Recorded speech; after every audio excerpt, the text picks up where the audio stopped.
Hey guys, welcome back. Happy Friday. We hit our target of 4,300, right? That we've been discussing since like last year.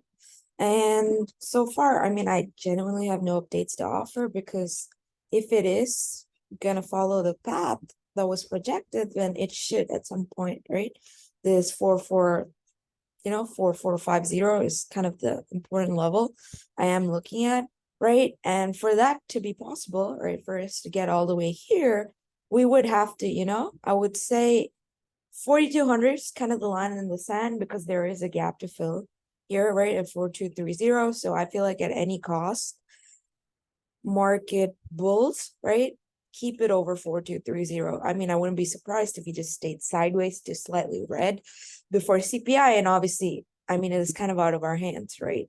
Kind of have to see what CPI comes in, what the Fed has to say, and then kind of, come up with a plan for price action. I can't really, tell you exactly what's going to happen, but I can tell you what will happen based on, results. Like if CPI comes in under as expected, then yeah, the market is going to continue to slow grind higher towards this 4,450 target. But if CPI comes in very hot, then to be very honest, right? This right here, I've had 4,300 for a long time. So I wouldn't be surprised at all if this is where this entire B wave has ended and we start our next leg lower. So yeah, if CPI comes in super hot, then market is in trouble. Again, confirmation, I'd wait for it to break 4,200. Below that, it's a short, right? Generally, I would only be super bearish under 4,130, but yeah, 4,200 breaks on bad data, then I would be very, very careful, right? Being long in the market. And again, the super line in the sand is obviously this breakout level. You break back in, it's going to be a fake breakout, and the market is going to have a very rough downpour, right? And any good news, where the hell the market is headed, right? And again, some things that lead me to believe that, SPX may not be done is again IWM. Till IWM, right? Again, we discussed this 185 level. It's important to stay around above over that, right?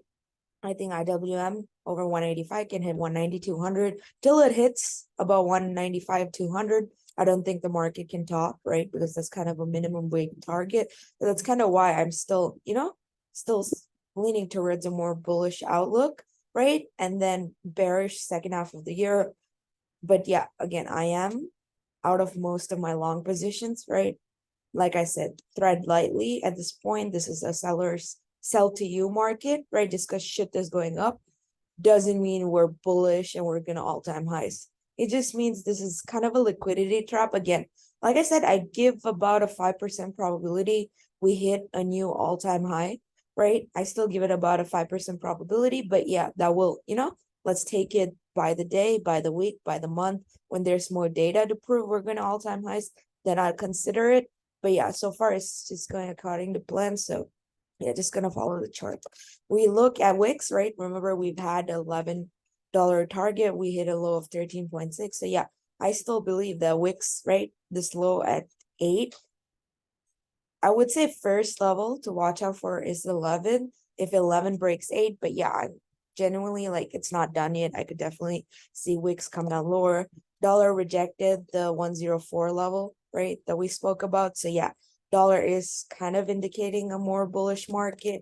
We look at the yields. The yields have not come down like I expected them to, but they've not gone up either. So obviously yields are just waiting on data. But if yields come to the downside, then obviously growth stocks are gonna have a hell of a journey upwards. So yeah, with that being said, let's just kind of look at this week's watch list. Disney, again, I've already shown you this chart on multiple occasions, right? We bounced off the bottom of the trend line. We had a nice bullish engulfing, another, pin candle. So yeah, we know that it does have a volume shelf at 93. So if Disney does break 93, we know it has a gap filled to 100. So yeah, I am targeting for Disney to go to the top of this channel. There is a lot of flow, so that is something I'm watching out for on Disney, right? The next one I have is pins. And though I don't love this, but I still have to kind of look for bearish options.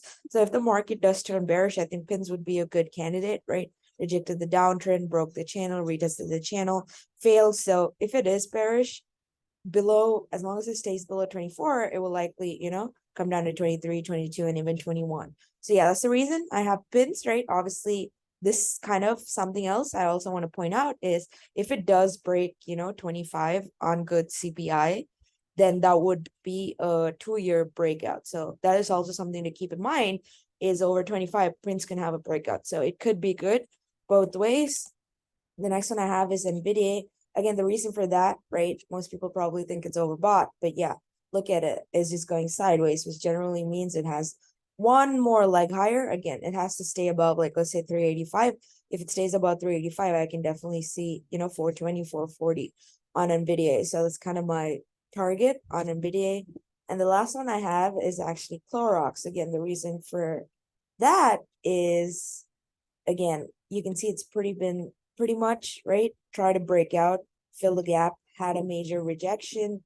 And again, we're just kind of going sideways, right? And if I drew a trend line, you can see we broke the trend line. So I would say below 155, right? Clorox does have a gap to fill to about 142. So let's target 154, 150 first. If that breaks, then we can target 143.